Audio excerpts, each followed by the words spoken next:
The little dragon who was brave. In a distant land where the mountains were high and the forests dense, lived a small dragon named Spark. Spark was different from the other dragons. His scales weren't shiny green or fiery red. Instead, they had an unusual mix of soft purple and cloud gray. His wings were smaller than those of the other dragonlings, and when he tried to breathe fire, often only a tiny puff of smoke would come out. The other dragons often teased him.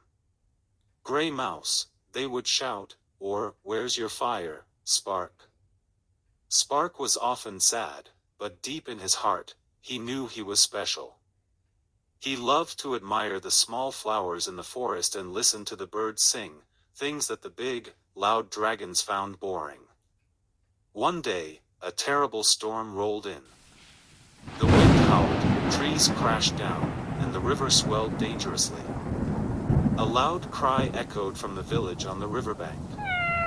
A small kitten was trapped on a fallen log in the raging water. The big, strong dragons watched anxiously. "That's too dangerous," one growled. "The current is too strong," said another. None of them dared to help. But Spark didn't hesitate for a second. Even though he was small and his wings weren't the biggest, he felt a pang in his heart. He flapped his gray wings as fast as he could and flew towards the river. The wind tore at him, and the water splashed, but Spark was determined. With all his might, he carefully landed on the log, gently picked up the terrified kitten with his claws, and flew back to the bank.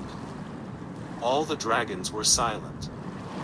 They watched Spark carefully set the trembling kitten down. The kitten gratefully rubbed its head against Spark's leg. You saved it," stammered a large dragon. Spark smiled. His smile was so bright it seemed to push away the gray clouds a little. From that day on, no one called Spark Gray Mouse anymore. They no longer saw his unusual scales or small wings. They saw his courage, his kindness, and his big heart.